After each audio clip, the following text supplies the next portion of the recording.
like to make the motion for Tom Swarthout to fill in place of our mayor, who's not with us this evening. Need a second? Second. Moved and seconded. All in favor? Aye. Tom, you've got the floor. Thank you, John.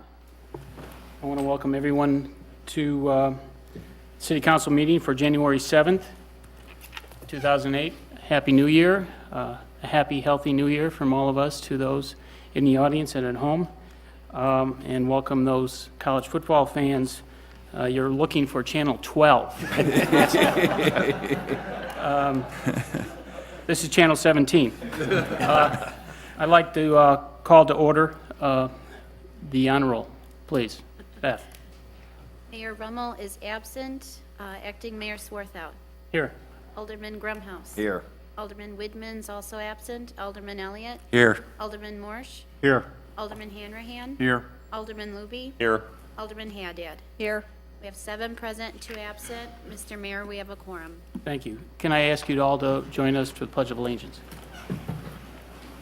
I pledge allegiance To the flag of the United States of America and to the republic for which it stands, one nation, under God, indivisible, with liberty and justice for all.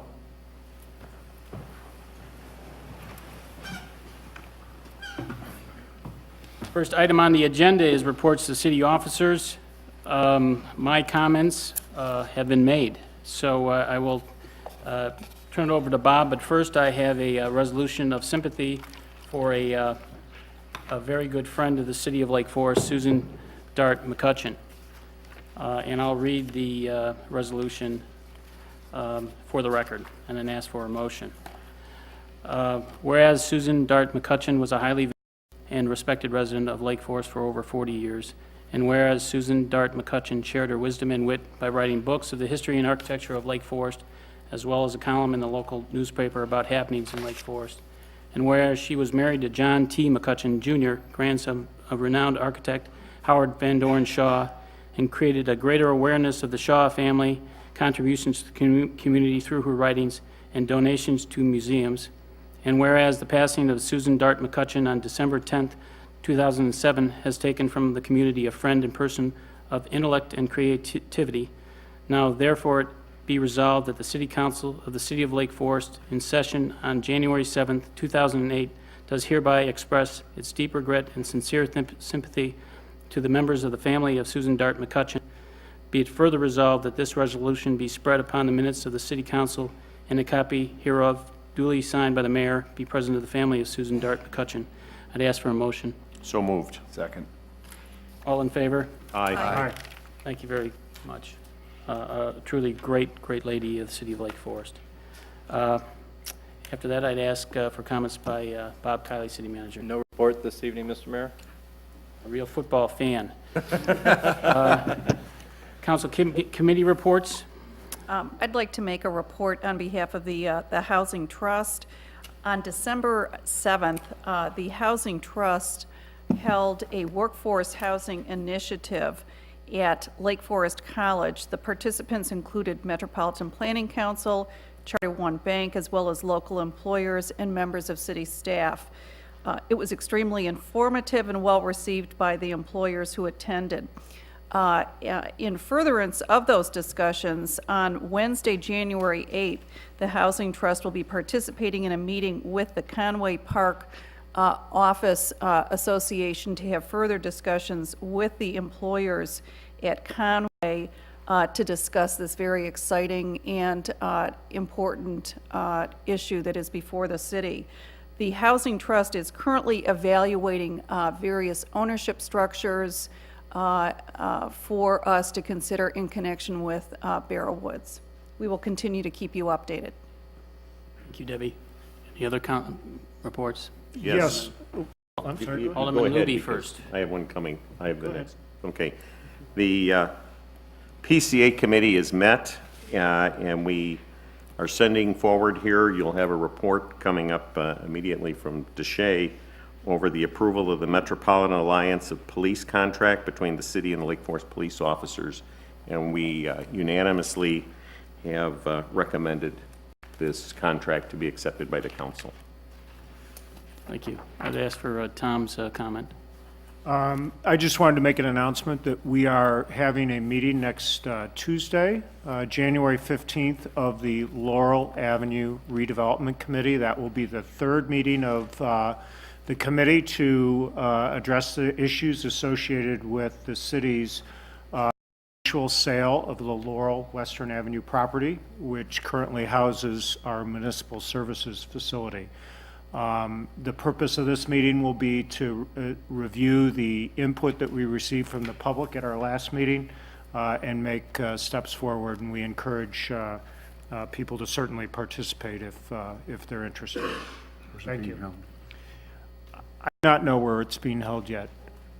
Oh, it'll be held where we held the last meeting, which is at Gorton Community Center.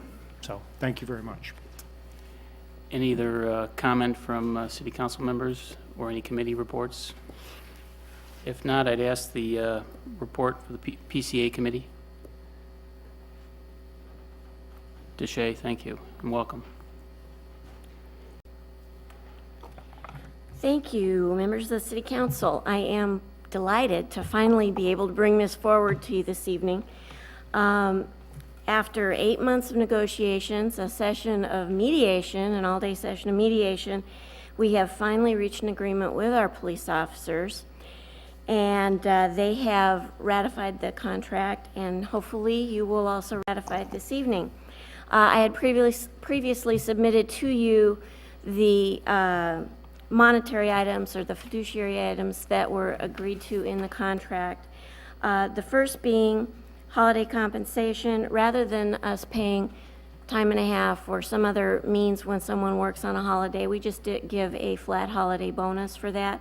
This contract would increase that to $135 effective May 1st, 2008, and $140 effective May 1st, 2009. Currently, it is $130.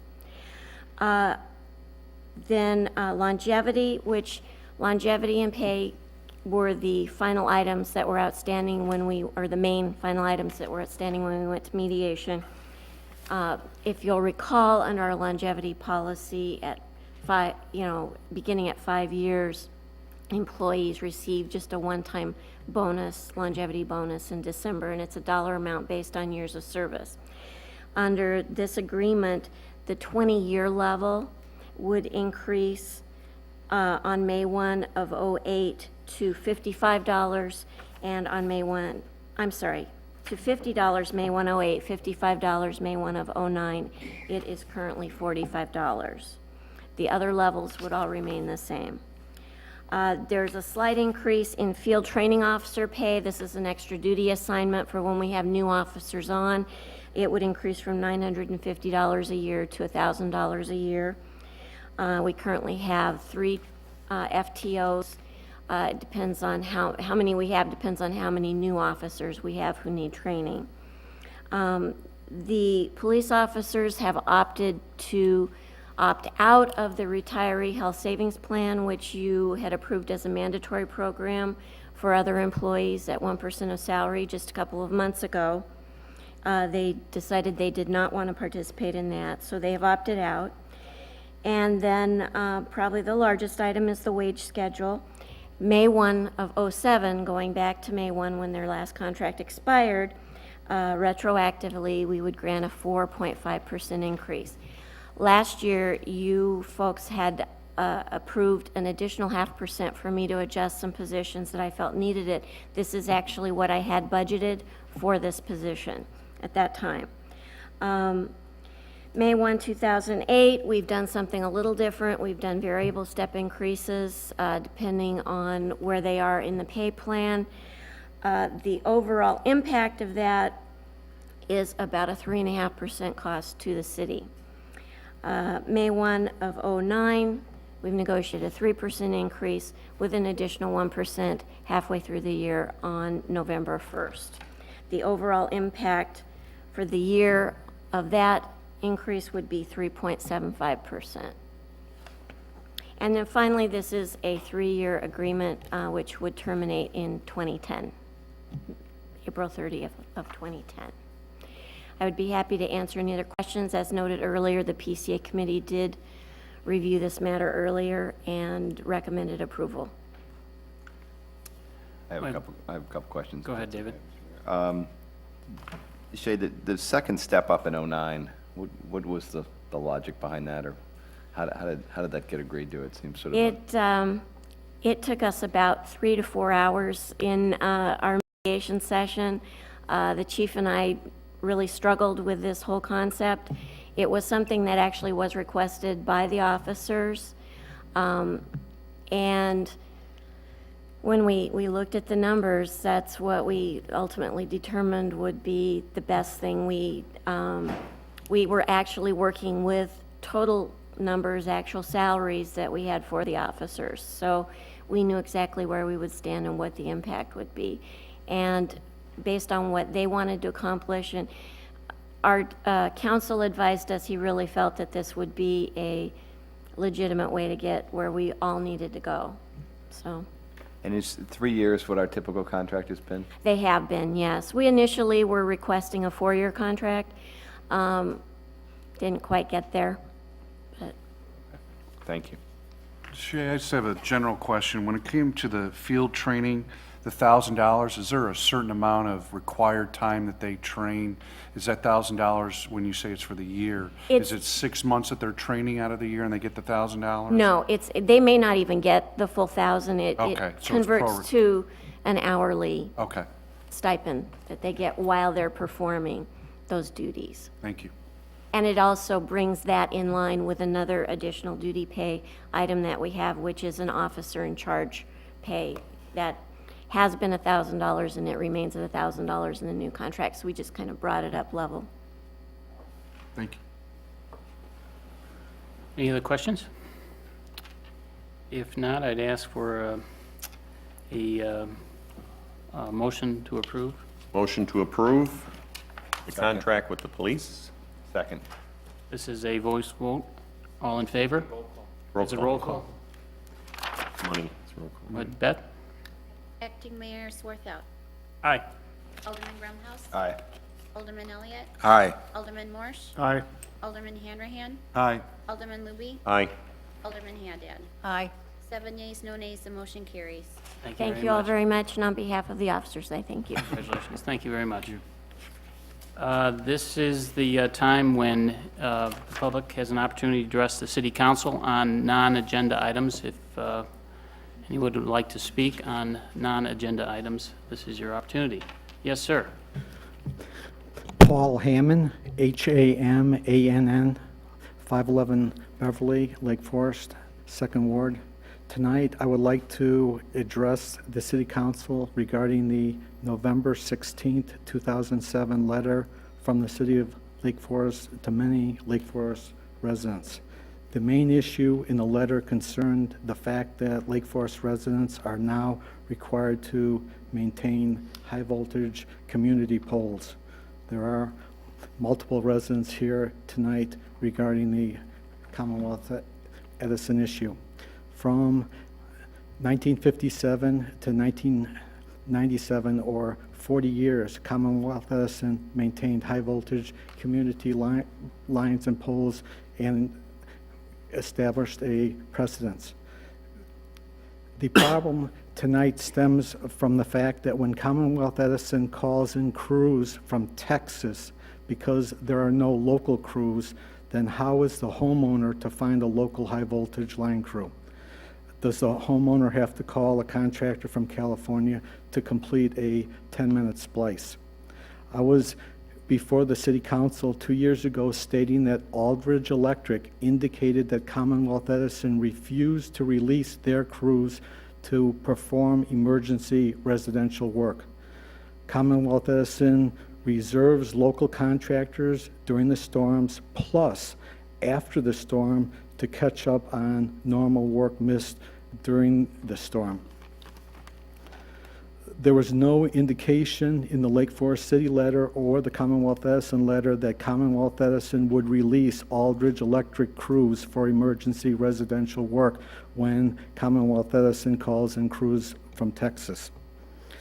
And underground service is not the answer. Our church has an underground service to the Sunday school. It took Commonwealth Edison 8 days to fix the problem.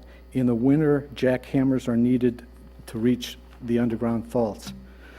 On May 22nd, 2007, I spent 4 hours talking to Deborah Johnson with the Illinois Commerce Commission in Chicago.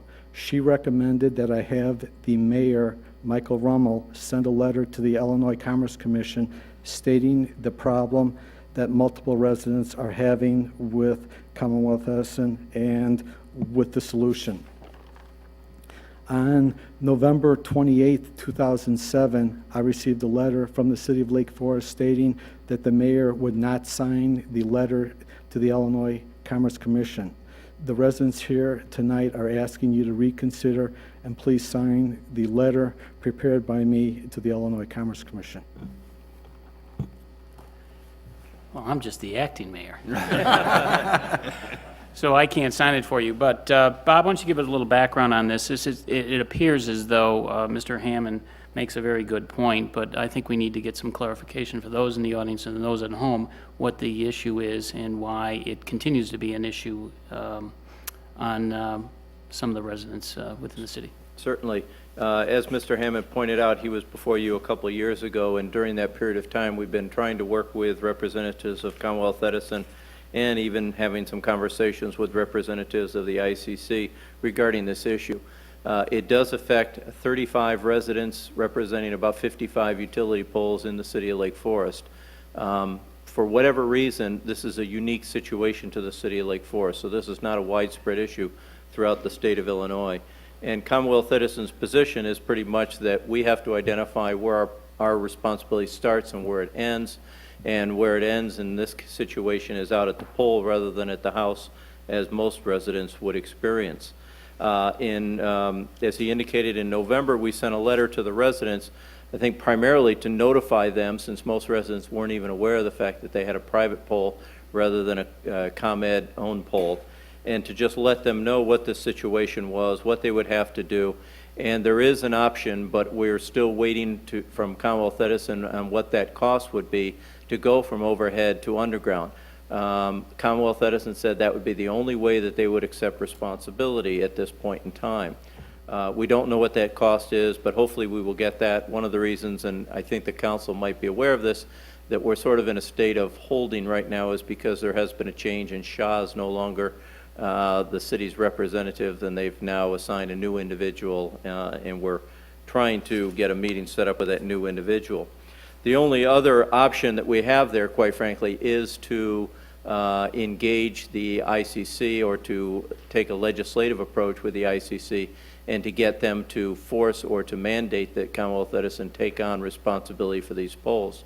The initial response that we have gotten from the ICC staff attorneys is that that's highly not likely.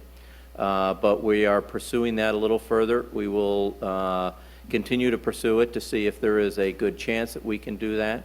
Once we get financial information back from Commonwealth Edison as to what it would cost to put these 55 poles underground, and once we get a more definitive answer from the ICC, we will be able to come back.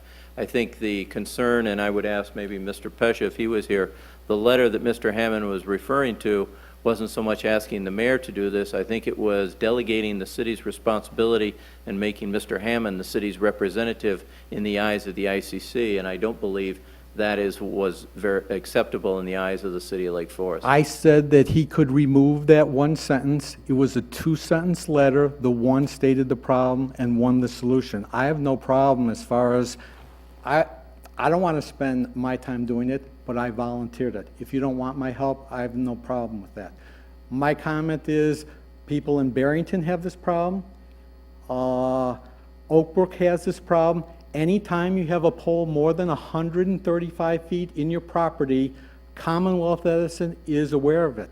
There was a meeting with Susan Garrett where 3 or 4 mayors showed up, and I talked to the Commonwealth Edison officials, and they say they are aware of this problem, and they have no desire to resolve the issue. The only way to resolve the issue is to have the ICC tell Commonwealth Edison to do it, and the only way to get the ICC to do it is to get Susan Garrett, Karen May involved in it, and the ICC wants to know that it's not just one isolated resident having a problem. Understand. Would you like to add something to this, Marcus? Since you're standing there. Are you there? Really, I think Bob did a wonderful job summing everything up. The special city council that was assisting the city in getting this letter out essentially advised us that, as Bob mentioned, it is unlikely that the ICC will change their current position.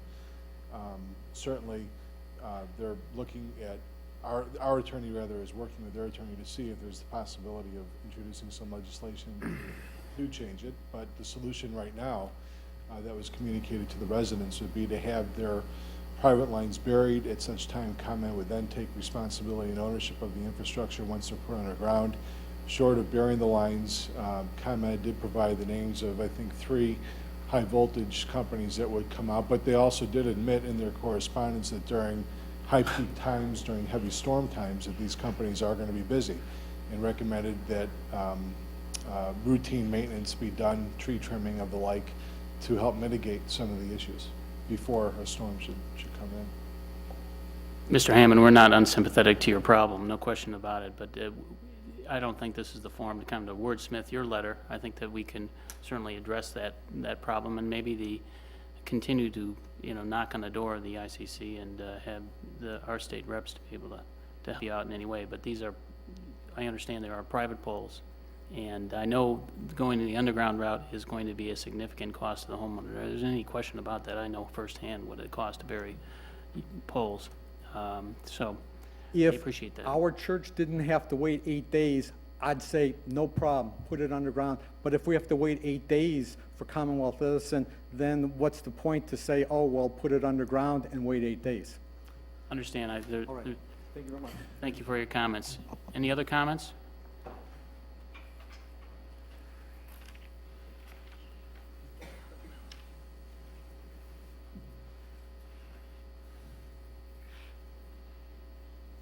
I'm Daniel Reese. I live at 625 Beverly Place, and I'm the proud owner of 2 private poles. And I'd just like to tell you my nightmarish story that happened at the end of March of last year. We lost power during the night, discovered it when we got up in the morning. We shared poles with a neighbor. The neighbor called Commonwealth Edison. Commonwealth Edison didn't return any calls from any of us until 4 in the afternoon, which meant that the pole, nothing was fixed. And it was too late to fix it then. It was 4 in the afternoon. They advised us that we owned the poles. It was our job to fix them. We asked, who do we get to fix them? Because I'm not a lineman, and I'm 70 years old. They gave us the name of somebody.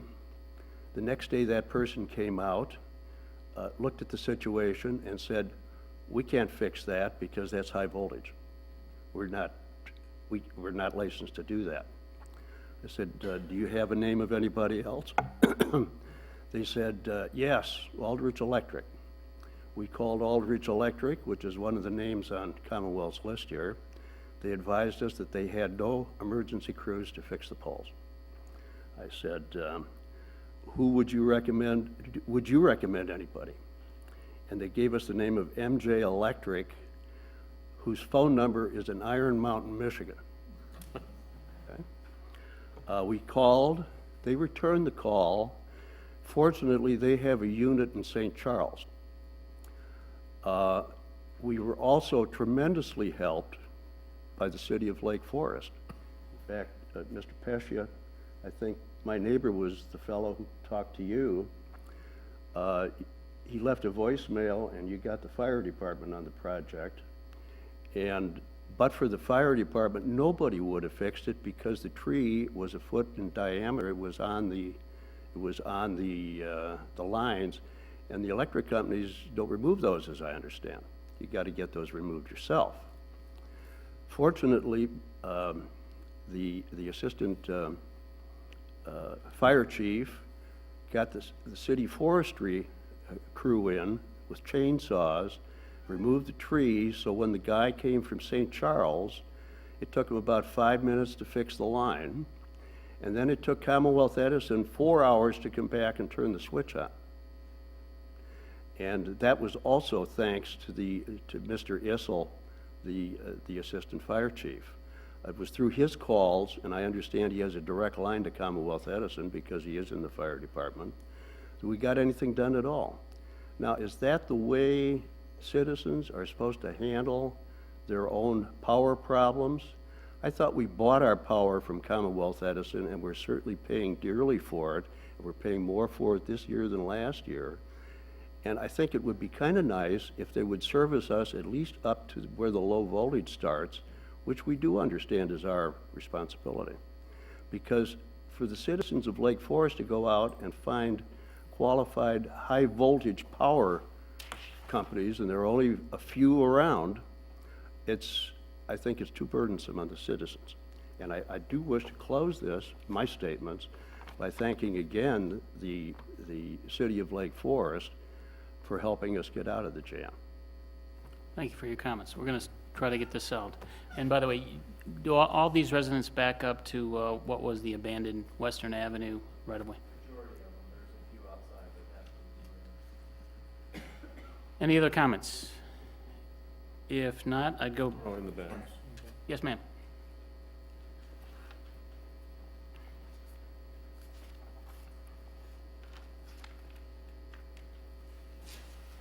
I have no prepared notes. I wasn't planning to do this. It's okay. But that story, I have to tell mine. Linda Tomchuk, 515 Beverly Place. Last February 13th, I lost power at 3 o'clock in the afternoon. I didn't get it back until 1 o'clock the next day. It was 47 degrees in my house. This was during a below zero time. Again, the fire department are the only ones who helped me out. And I would like to add that the only way to get a tree removed is to call Asplund in Burr Ridge, because they are the only ones who are allowed to work on the power lines. I called Canucken. I called a couple of other places. Of course, they were all out plowing because there had been a snowstorm, so they weren't going to do any tree removal. But you can't get them to do it anyway, because if it's a high voltage line that's involved, only Asplund can remove the tree. And Asplund is under contract to ComEd. So if they are busy doing work for ComEd, they will not come and do work for you. Thank you to the fire department. They were wonderful. They got my power back on. It was 47 degrees in my house. I had to leave the house. I had to sleep somewhere else. If the same thing happened to me that happened to the Hammonds a few years ago, it wasn't, I think it was in April, I'm not sure, but it wasn't during cold weather, but I'd have to go to a motel. The loss of use of my property is a disaster. I have no relatives in the area, so the fact that the city, the Illinois Commerce Commission, who referred me back to ComEd and said, you have to talk to ComEd about this. That's what our consumer advocacy organization did. I received a call last week from Karen May, and she told me that someone whose name I wrote down at home, I was moving, actually, that day, and so it's still on another piece of paper, but she told me that one of the vice presidents of the Illinois Commerce Commission was very interested and wanted to talk to me. So maybe the Illinois Commerce Commission has not given up, and maybe they are not going to be completely intransigent. But if the city gives up on it and just hangs us out to dry, I think that's a terrible thing. Is that the impression you're getting? Absolutely. Well, I don't think that's the case. I think that we've been working hard at this issue, but again, it's an area that's really kind of outside in many ways our control. And if it was 100% in our control, it would be solved. I'm aware that there are also people in Highland Park and people in Deerfield who are in this same situation. I was under the impression it was thousands of people, because ComEd says it's just too expensive, we can't do it. So they have 40 million customers and what, 1,000 who fall into this category, and that's too expensive for them? It's not just, I'm not just putting the burden on Lake Forest, because if the city councils or the mayors of Highland Park, Deerfield, and all the other places where there are private customers or private poles got together, I think they could exert some pressure. I can understand that the city of Lake Forest alone cannot battle ComEd and win. But it's not just the city of Lake Forest. Thank you. Thank you. Bob, is this a topic that has come up with municipal league or anybody like that? It has, and while we can survey further at a meeting of municipal managers throughout Lake County, I brought this issue up, and not a single manager said that this was an issue in their community, including the managers from Highland Park and Deerfield. So while we can look into it further, certainly our preliminary investigation is that this is not a huge widespread Lake County issue, and that's what makes it that much more difficult. But we will look into it further and see if indeed the ICC is truly interested, or if they, being a political body, are simply responding because, representative may ask them to respond. Clearly, we would love to be able to address this issue, but I think there are some practical issues, and some of them are going to come back potentially to the city council because there is a cost associated to this.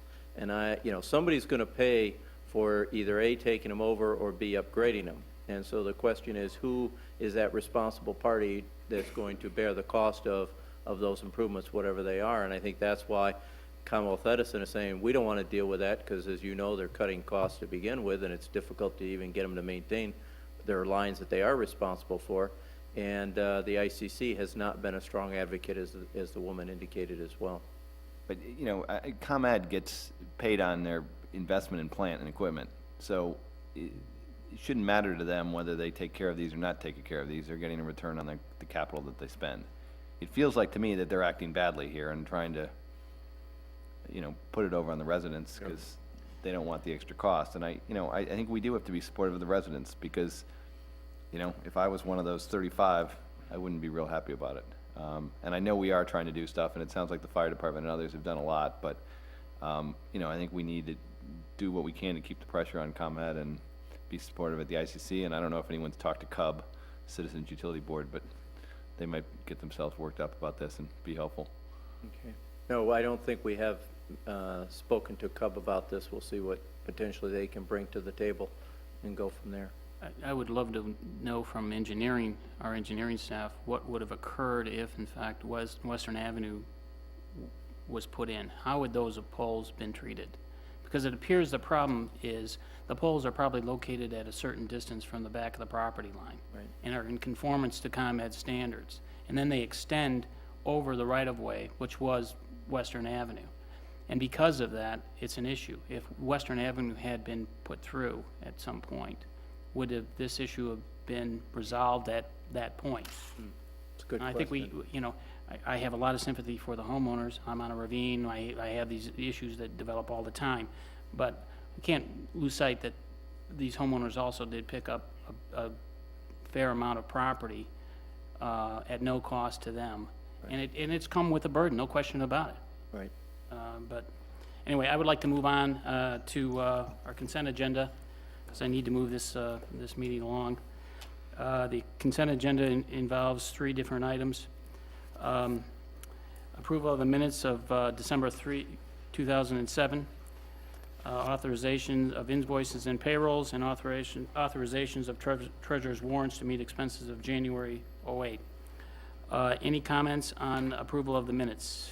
Any corrections or modifications? Mr. Acting Mayor, I did have a couple of minor clarifications that I passed on to the deputy clerk on the minutes. And she's made those modifications. Anyone else? Item 2 is authorization of invoices and payroll to the tune of $2,132,761.87. And finally is the treasurer's warrants to meet expenses of January 2008. Any comments? Otherwise, I ask for a motion for approval. So moved. Second.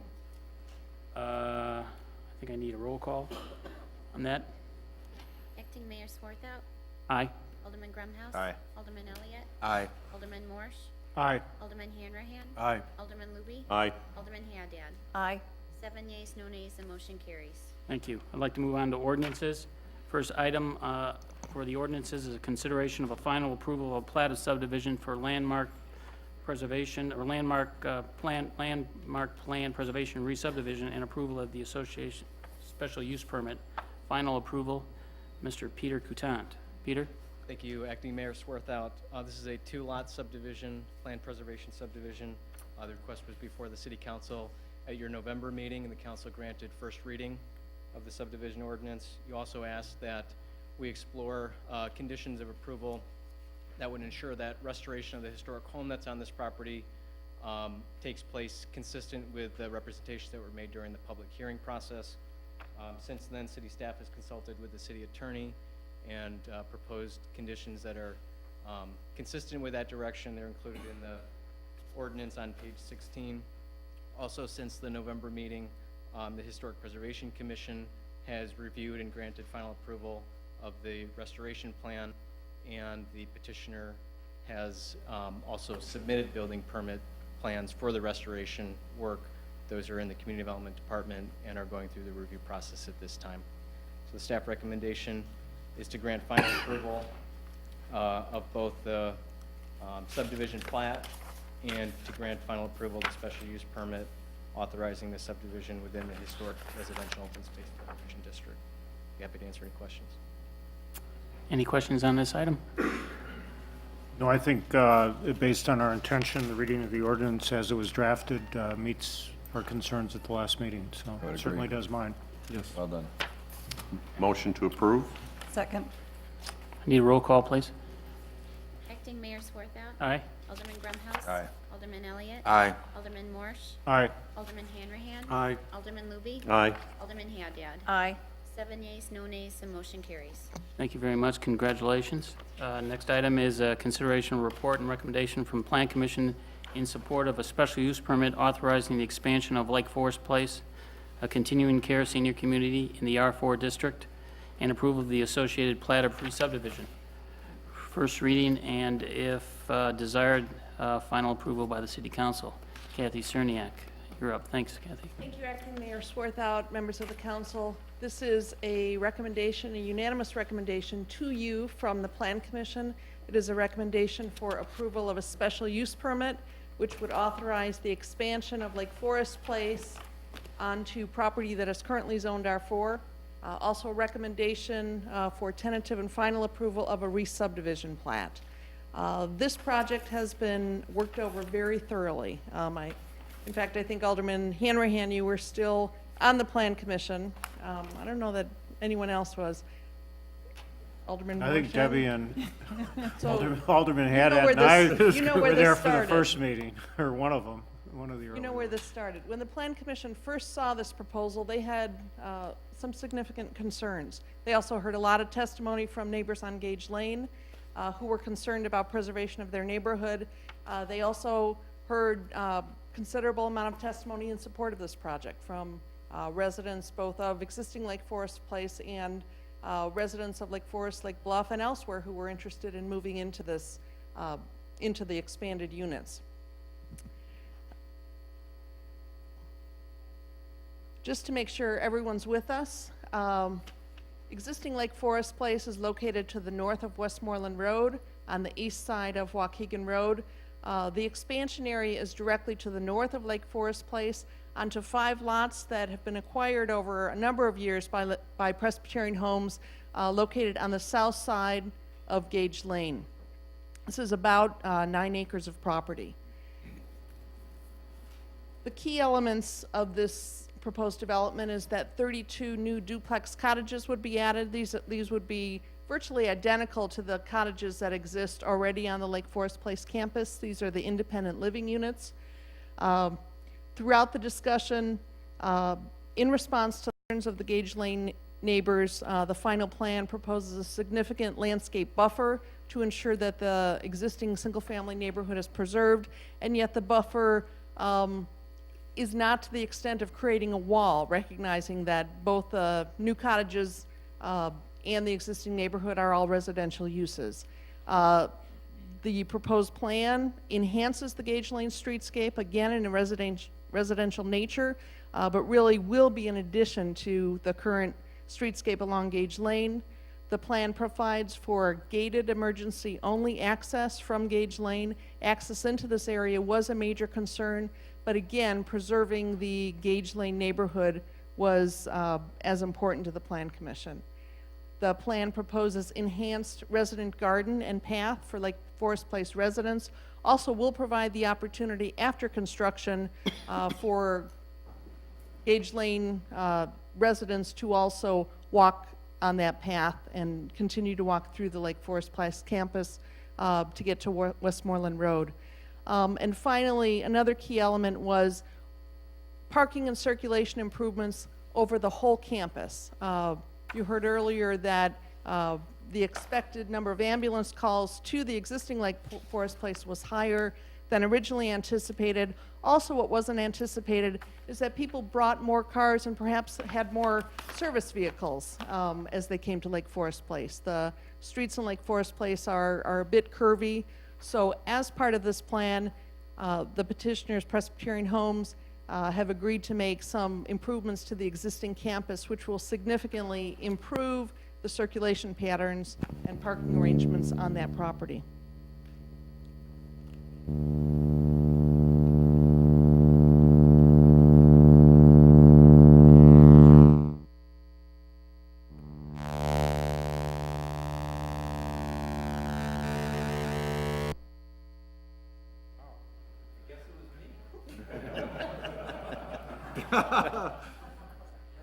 Battery's Is going that your dead. BlackBerry, Bob? Continuing, I think many of you in the various plan commission packets have seen this plan, existing Lake Forest campus. The existing, or the proposed 32 cottage units would be accessed through the existing campus. This does represent a reduction from the number of units that was originally proposed by Presbyterian Homes for the site. There was an ability to, willingness to reduce the number of units, allowing for an enhanced landscaping around the two edges and providing more open space within the campus itself. Again, just a close-up view, a landscape view, and then just moving on to community benefits from the proposed development. First and foremost, what we heard from many who testified was that they really wanted to get into Lake Forest Place. There are many Lake Forest residents on that waiting list, and these 32 cottages will help to address the needs, maybe not of all the people on the waiting list, but of many. As you heard earlier this evening during the Committee of the Whole, as part of the fees that will be assessed for the construction of Lake Forest Place, and in negotiating away some of the fees that will be charged to an ordinary development that perhaps would have an impact on schools, parks, the library, the funding will be provided for a replacement ambulance. In addition, this project is the first to come before you that fell under the new inclusionary housing ordinance. Exactly how to apply the inclusionary housing ordinance to this project was discussed in depth by the Housing Trust and by the Senior Resources Committee, as well as by the Plan Commission. In the end, the offerings made by Lake Forest Place will provide a payment in lieu of providing affordable units on site. That payment is in excess of what will be required by the ordinance. That alone meets the requirements of the ordinance. In addition, Lake Forest Place will provide some management services to the city's senior cottages development and perhaps to additional affordable units as the city's affordable housing program moves forward. And the third component of that affordable housing offering is that there will be rental subsidies. Currently, Lake Forest Place offers rental subsidies. The exact dollar amount is included in your packet. Not only will the current rental subsidies be continued for the existing units for 10 years, but they've also added in rental subsidies for 5 additional units for a 10-year period. Exactly how those funds will be managed is something that the Housing Trust will be looking at the very near future as they discuss the future of the Senior Cottages Committee and deciding what body will actually administrate this subsidy program. Finally, the Presbyterian Homes representatives, Mr. Peter Mulvey, did meet with Superintendent Harry Griffith and will be providing a $50,000 subsidy for a playground, which I believe is to be located at West Campus. You do have an ordinance in your packet. I believe it begins on page 21. It has 7 conditions of approval. Many of those are standard conditions. We're working with Lake Forest Place to finalize the engineering plans, prepare the plat for recording. Because of the extensive amount of work and effort that Lake Forest Place has put into this project at this point, upon recording of the plat, this project will be able to move very quickly into construction, beginning with infrastructure. We have even gone beyond that. Plan review staff has already met with Ms. Tolan and her staff to talk about how the building permits will be submitted and how we will conduct that review process. Ideally, they would like to move forward with all 32 cottages very quickly. If you choose to do so tonight, it would be appropriate to waive first reading of the special use permit and grant final approval. Would also be appropriate to grant tentative and final approval of the re-subdivision plat. As part of the Plan Commission's recommendation to you, they felt strongly that a comprehensive plan amendment that really establishes a planning framework and documents the reasons for their support of this expansion is also important. That is the next item on the agenda, and I will go over that briefly with you after you finish discussion and action on this item. I would note that Mr. Peter Mulvey and other members of his staff are in the audience if you have any questions. And I would also be happy to answer any questions.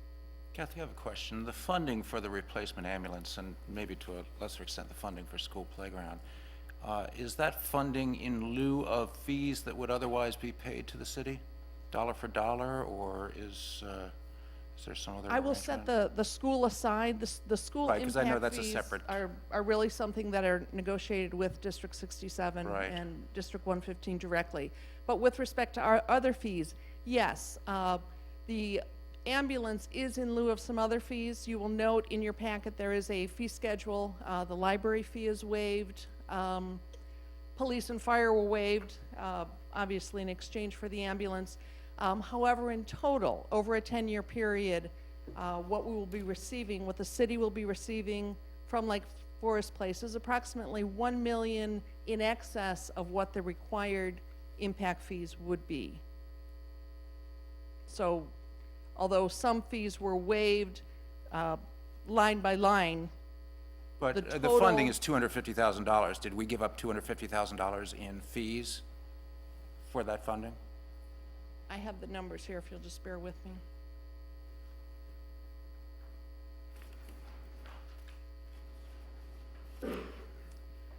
The total impact fees, including the payment in lieu of inclusionary housing, would have totaled $1,272,000. In exchange, the direct impact fees, including the payment in lieu of inclusionary housing, totals $1.1 million. So it is slightly less.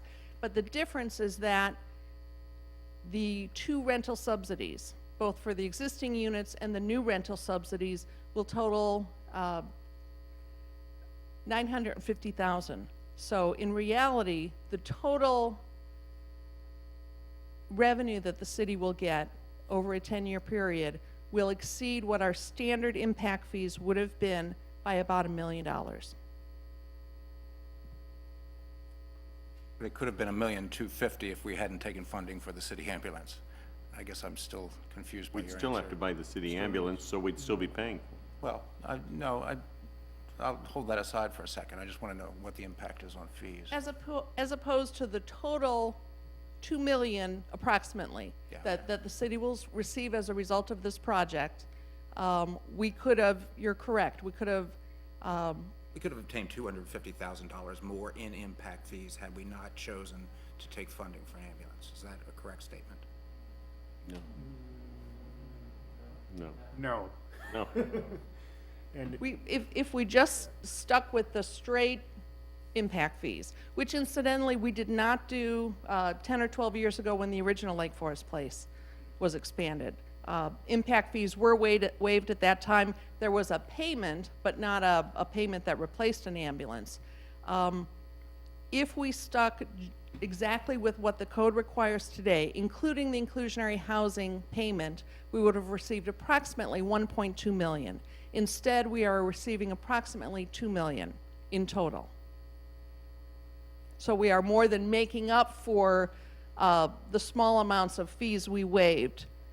On page 28 of your packet is the fee schedule, and it will note that the fees we're waiving include the library fee, $14,000 and some, police fee of $40,000 and some, fire and emergency fee of $26,000. In addition, the park development fee was reduced. Parks and library were two fees that were reduced specifically because this type of development does not place a direct demand on either parks or library. Lake Forest Place, as I showed, will have its own resident garden, will have significant pathways through there, the pond area. In addition, they have an on-site library. So if we're looking at how they will impact our services, the way Lake Forest Place has the most impact on our services is through the need for ambulance service. So in the end, the city does get about $800,000 more than we would have if we had strictly applied our impact fees. Any other questions? I just have a real quick question on paragraph 6C of the ordinance.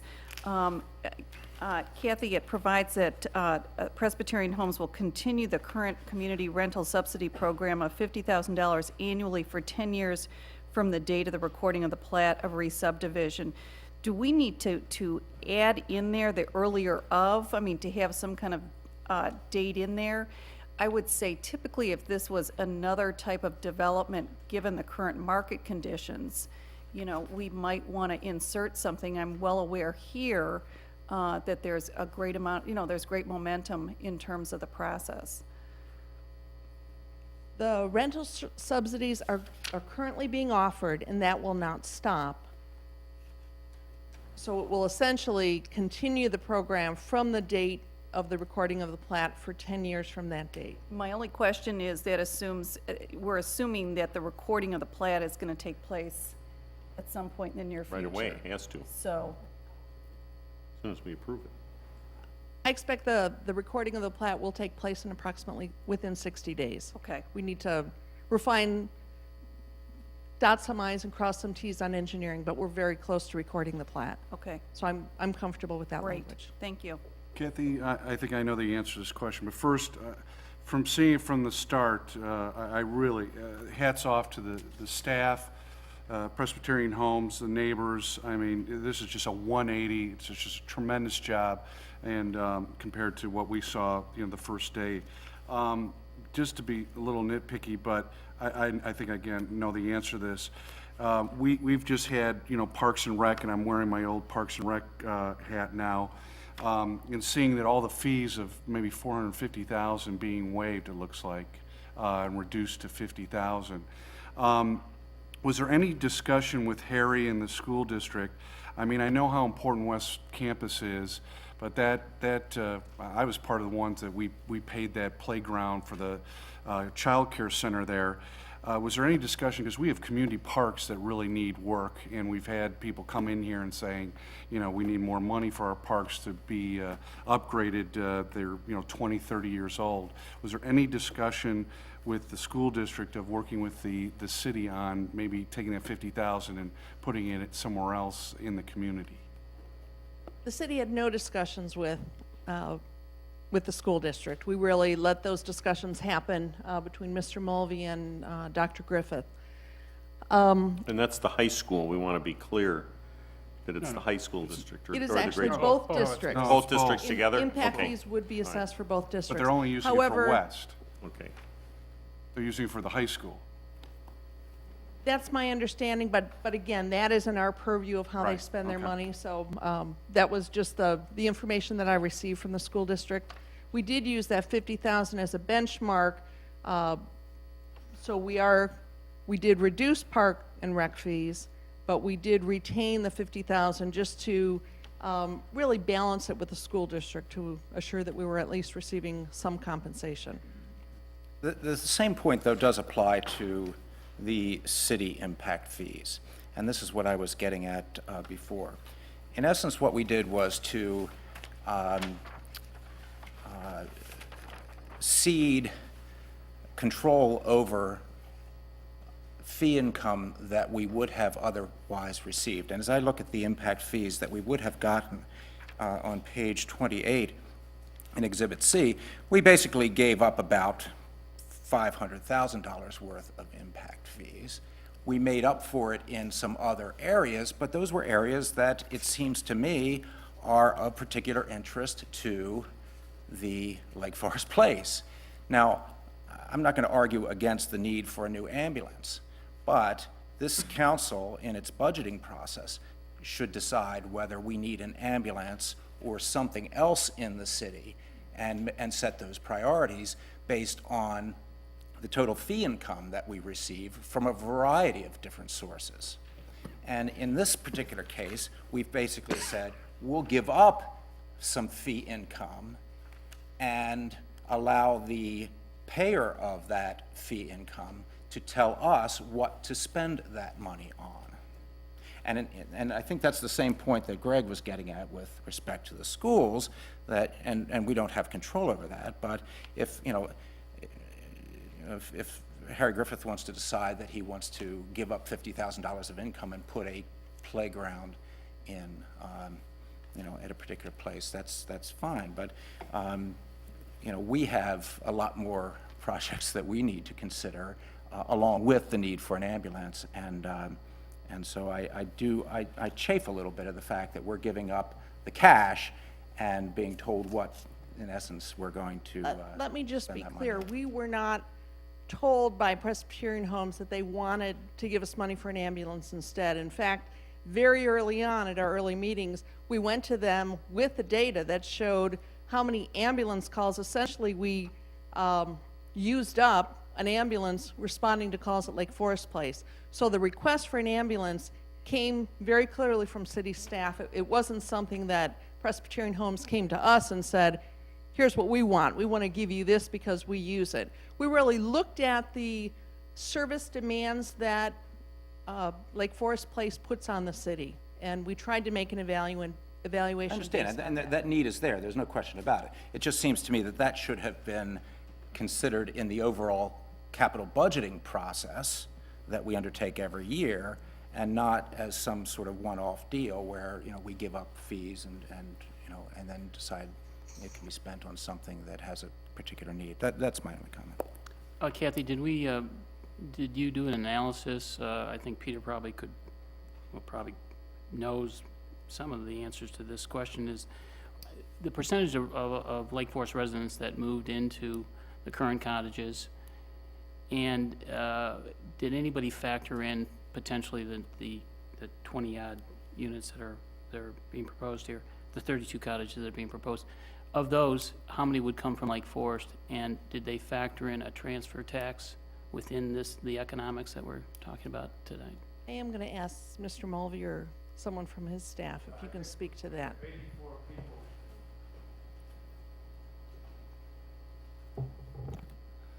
My name is Peter Mulvey. I'm President and CEO of Presbyterian Homes. We have 84 families that would like to move into these cottages. My understanding of the transfer tax is if you're a not-for-profit corporation engaged in seniors, that you do not have to pay the transfer tax. I think we need some clarification on that. I think the buyer pays that transfer tax. So, I think more particularly the question would be, of the 84 people on that list, how many of them, if you know, are from Lake Forest currently? Because if they're selling their homes to move into the Lake Forest Place, that's where the incident of the transfer tax would come in. Those 84 do live in Lake Forest. We have others in addition to that are interested. So I guess my point would be that I think we haven't factored that. I think that's a bonus economically for the citizens. But I think more to the point I would make is that this is not a traditional development where we had a private developer, a Barra College, for example, and that individual is making, you know, a nice return and doing a nice development. This is a need to benefit, you know, mostly residents of Lake Forest who've been here for some time. And I saw firsthand at the first development and how it really changed the complexion of my neighborhood. And not all good, but mostly good, because there's so many of those residents that were in my neighborhood moved over into Presbyterian homes and are still very active within the community, and really changed the dynamics of our little neighborhood. And so I don't think, personally, I look at this as a traditional development where you look at the fee schedule and say, well, he has to pony up. I think this is unique, and I think this institution has demonstrated their commitment to the community.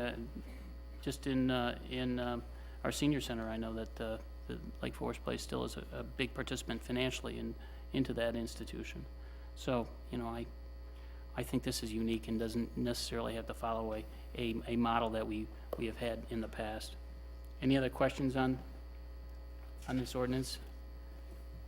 Then I'd ask a motion to waive first reading. So moved. Second. All in favor? Aye. Then I ask for a motion for a roll call vote. I guess we don't need a motion for a roll call vote. The motion. Motion to approve. I'd like to make the motion, the final. Second. Beth? Alderman Swarthout, Aye. Alderman Grumhouse, Aye. Alderman Elliott, Aye. Alderman Morsch, Aye. Alderman Hanrahan, Aye. Alderman Moody, Aye. Alderman Handad. Aye. 7 yeas, no nays, and motion carries. Kathy, next item? And the related item, which was unanimously endorsed by the Plan Commission, is to amend the comprehensive plan, really to provide a framework for future decisions, to serve as a guide to future plan commissions and city council, to clarify the intent with respect to future expansion of institutional areas, uses within this area. Remember, the hospital does have a 40-acre vacant property still within this campus area. And also to respond to the concerns of the Gage Lane neighborhood and provide them with some sense of certainty with respect to the future of their single-family neighborhood and their property values. Essentially, what the comprehensive plan amendment would do, the plan already talks about transitional areas that are located adjacent to different types of uses. What this does is really add this as a transitional area. The Gage Lane neighborhood is simply identified and designated as an area that is intended to remain for single-family use. What we did see is, once we began the discussion about increased density on these properties for Lake Forest Place, we did have some other developers call and start looking at other properties, thinking, well, if they can get 32 units, maybe I can come in with a private development. So this is intended to designate this area and state the intent that in approving Lake Forest Place, you weren't intending that this entire neighborhood would be converted to a higher density. And the companion to that would be that the comprehensive plan would also designate the area that's currently identified for institutional uses, the hospital, the fitness center, the child care, and Lake Forest Place.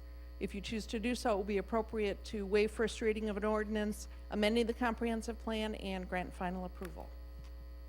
Be happy to answer any questions. No, I'll just comment. I think this is tremendous initiative. I always use the example of my involvement in the hospital. The example I constantly use is Highland Park Hospital, and that neighborhood has been decimated by the expansion, the very important expansion of Highland Park Hospital, but nevertheless, how it's changed the character of a neighborhood. And I think this ordinance really minimizes that potential for any adjacent homeowner. So I think this is a very, very brilliant ordinance. Any other questions on it? Ask for a motion to waive first reading. Motion to waive first reading. Second. All in favor? Aye. Roll call vote. Motion to accept. Motion to approve. Second. Beth? Acting Mayor Swarthout, Aye. Alderman Grumhouse. Aye. Alderman Elliott. Aye. Alderman Morse. Aye. Alderman Hanrahan. Aye. Alderman Loopy. Aye. Alderman Haddad. Aye. 7 yeas, no nays, the motion carries. Next item is we already talked about this committee hope. This is a really important item that I'm sure you people are going to be, I'll brief you later. Award of a contract for design engineering services, Waukegan Road Business District. Peter Coutant. Thank you. The council discussed this item briefly at the committee of the whole meeting. This is a request to award a contract for professional services relating to the Waukegan Road Streetscape Enhancement Project. The recommended action is to award that contract to Engineering Resources Associates, Inc. in the amount of $119,936 for their design contract. Any questions on this? Discussed it extensively, so I'll go ahead and make a motion to award the contract. Second. We need a roll call vote. Acting Mayor Swarthout. Aye. Alderman Grumhouse. Aye. Alderman Elliott. Aye. Alderman Morse. Aye. Alderman Hanrahan. Aye. Alderman Loopy. Aye. Alderman Haddad. Aye. 7 yeas, no nays, the motion carries. Next item is a consideration of first reading of an ordinance amending the code relating to signs. Peter Coutant. This item was also discussed at the committee of the whole meeting and involves amendments to the city's sign ordinance relating to process changes, temporary signage, design guidelines, directory signage, and some general updates to the code language. At the committee of the whole meeting, there were, I think we heard 2 minor suggested revisions to the draft code language that you have before you, which is included in your packet on page. Actually, it was included in your committee of the whole packet. We will make those recommended revisions and bring this back before you for final approval at your January 21st meeting. Tonight, be appropriate to grant first reading, though. Any comments? Motion for first reading? Second. All in favor? Aye. Aye. Thank you, Peter. And I believe our final ordinance, our final item will be a consideration of an ordinance amending Chapter 37 of the City Code. I think we talked about this earlier. We did. Utilities. Mr. Filippini, can you help me out? I'm fumbling. I've shut off my microphone, but this time I'll give the full 45-minute presentation.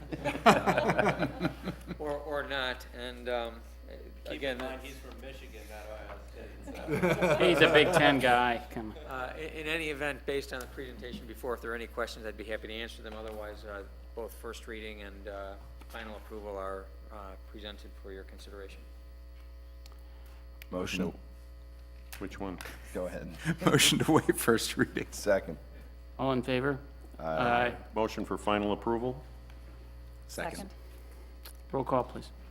Acting Mayor Swarthout. Aye. Alderman Grumhouse. Aye. Alderman Elliott. Aye. Alderman Morse. Aye. Alderman Hanrahan. Aye. Alderman Loopy. Aye. Alderman Haddad. Aye. 7 yeas, no nays, the motion carries. Thank you. Now we have a new business, and new business entails a consideration for recommendation to purchase a new ambulance. Fire Chief Jeff Howell. Jeff?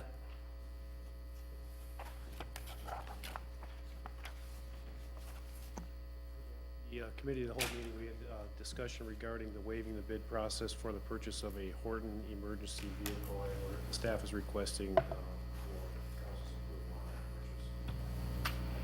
purchase. Any questions to Chief Howell on this ambulance? How many ambulances do we have currently? Currently have 3.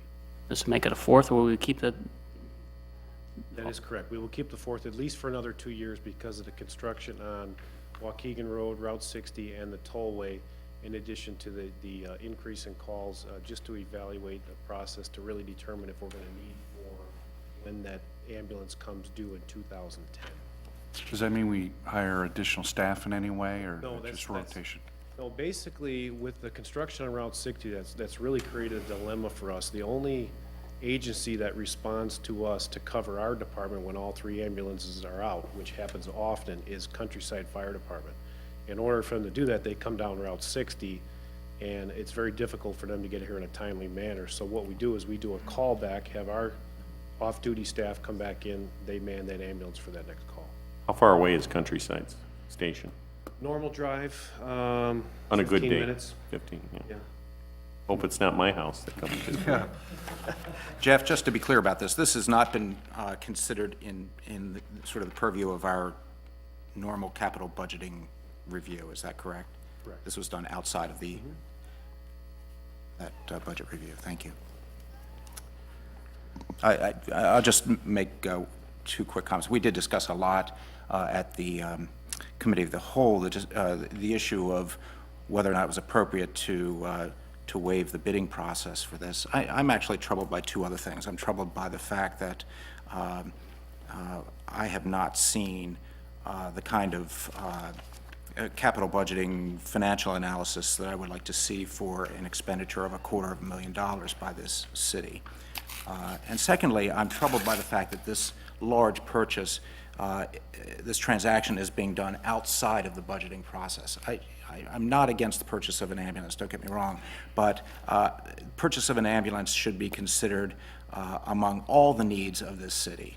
And it is just one of many, and we need to set priorities. It seems that the priority for this ambulance has been considered outside of the normal review of priorities of the city, and I don't think that's appropriate, and so I'm going to vote against this, this motion. Any other comments? Another comment that I have on this, in addition to the bidding process comments that I made during the Committee of the Whole, there is under the recommended action here, there's some sort of implication here that a justification for the purchase of this is the fact that we are receiving funds from Lake Forest Place. I would not be able to support this with that language in here in any way or reflected in the meeting minutes in any way whatsoever. So if we can strike any references to Lake Forest, the source of the funding for this, to me, has absolutely no merit on the purchase. And I would not be able to vote for it with that reference in here. Let me maybe clarify for the record, because I don't want it to appear as though this is outside the budgeting process. This is included in our 5-year capital replacement program. What has happened is with the advent of Lake Forest Place, and they're coming on the scene and the negotiations for the impact fees, it has only accelerated our ability to purchase a replacement vehicle. What Jeff has indicated is that the vehicle that we were scheduled to get rid of in 2010 is the one that we're getting replaced now, and we're holding that on line while we go through this construction process and so on and so forth. Whether we continue to hold it past 2010 or not remains to be seen. That's why he said there's no additional staffing or anything like that. So it is in our budgeting process. If Lake Forest Place wasn't here, then we'd be waiting another 2 years to basically replace it. But what we're doing is replacing our oldest ambulance with this new Horton ambulance 2 years earlier because of the opportunity that the Lake Forest Place development has given us. And that opportunity is $250,000 of funding. $250,000 of funding that we otherwise would have put into the general coffers and would have used the budgeting process to determine whether or not the ambulance was the higher priority than, say, 10 more playgrounds. But the fact that the funding is coming from Lake Forest Place doesn't mean that we necessarily have to spend it on an ambulance. I think that the city council should reserve the right to make that judgment and keep it independent of the source of funding. You don't have that right, I guess. Well, we have the right in the sense that we approve a budget and we make adjustments to the budget. No, I guess my point is, and this, I wanted to jump in before my microphone gave out in the earlier meeting. Keep in mind, when you passed the impact fee ordinance is established to develop that nexus between the impact and what the funds are That's right. used for. So if the funds, if we had decided, no, we don't want to reduce the funds to the parks, they would go to the parks and they would use that. You couldn't then move them from parks to buy an ambulance at a later time. And rightly or wrongly, the staff tried early on in its negotiations with Lake Forest Place said, where is that nexus of impact? is it impacting the libraries? Is it impacting the parks? Is it impacting this and that? That's why the two, if you will, primary areas in the fees are in the ambulance because of the high call volume that we have realized with Lake Forest Place coming online, and then in the senior housing area, which has been thoroughly discussed before the Housing Trust and the impact that it's had or not having on the provision of affordable housing in the community. So those were the two areas. Now, if we want to step back from that, that's fine, but I don't want to mislead the council. This doesn't get thrown into a large pot, and it's fungible, and you can move the dollars around. When you decide this is the impact, that's what it sort of goes for, and those are the funds that those dollars can be then used for, is based on the impact. As we I fully agree with that. I don't have any problem with that. We've already approved the ordinance for Lake Forest Place, and in there is there an impact fee for an ambulance. I'm just saying, strike the reference in this approval, because this approval has nothing to do with where the funds came with. It has to do with, you're asking us to waive the bidding requirements. It doesn't matter where the money came from, and we've already approved it. And that's all, that's the point I'm making is, if that reference is in here, I can't vote for it. So if we want to take it out, or you can go ahead and have a vote and find out where that ends up. Okay, tough guy, we've already. There you go. We already gave in, okay. I'll make the motion, leaving out any reference for the safety of the citizens. Thank To you. waive the Thank you. bidding process and award the purchase of the ambulance from Horton Emergency Vehicles. And Second. other additional equipment is needed to outfit it for the $250,000. Second. Roll call vote, please. Acting Mayor Swarthout. Aye. Alderman Grumhouse. Aye. Alderman Elliott. Nay. Alderman Morse. Aye. Alderman Hanrahan. Aye. Alderman Luby. Aye. Alderman Haddad. Aye. 6 yeas, 1 nay, the motion carries. Any other items before this council? I have two really quick things, and I know, I'm guessing we're at halftime now anyway, so we Yeah. probably have 5 minutes.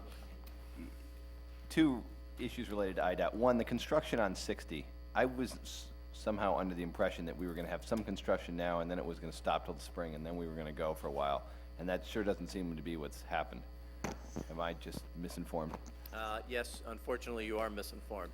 They are hopefully going to continue moving forward. Part of the problem is that there was going to be construction of a revetment wall on the north side of 60 where that new continuous right turn lane was to be constructed. Due to some of the wet and now real sloppy weather that's out there right now, that is going to push that back a period of time.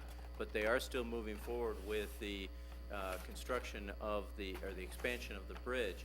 Unfortunately, we're probably already a month behind schedule because of that continuous right turn lane.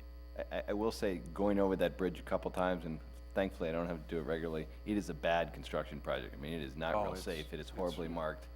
Keep going to Vernon Hills. They could be doing a much better job in terms of how that's set up, and it's something that I think we ought to complain about. And then Talk to IDOT. the I second think there's a issue in it, meeting Wednesday, so we'll bring that up at the meeting. snow plowing seems ill-fitted to talk about today when it's 65 degrees outside, but again, the state roads, both 60 and Waukegan Road, I know we had this issue 2 years ago, they are not getting plowed. They are in terrible shape during snowstorms, and we're paying the county a lot of money and the state a lot of money, and they need to make that a bigger priority, because it's really unsafe. We'll bring that to their attention, and I, will say here that I don't think did as good a job as we normally do, because quite frankly, we have an issue with salt. We've already used 70% of our overtime budget for personnel, and we're almost, I think, 2/3 through our salt supply. And so we are becoming a little more judicious in putting it down, particularly on side streets and so forth. We may be coming back to the city council asking for increased expenditure for salt. That's if we can get it, and that's part of the problem, because everybody is in the same boat that we are right now. We had such, I don't want to call it horrific, but we had a very snowy December, and so we have really gone through our supply greater than what we had hoped. But we will talk to the state representatives and find out what's going on, because I don't think the construction project should have any impact on particularly 60. Right. But, we'll take a look at those No, but again. I've heard a lot of complaints Yeah. on that as well, that the last snowstorm was just dreadful. Yeah, no, I was down 60 And myself. the salt issue, we should look hard into trying to find the salt. I mean, our resident safety is, I'll speak as the finance chairman, I think we would all agree to Definitely. raise the budget issue and make a, capital expenditure to get more salt, assuming we can get it, so we should look into that if we think we need it.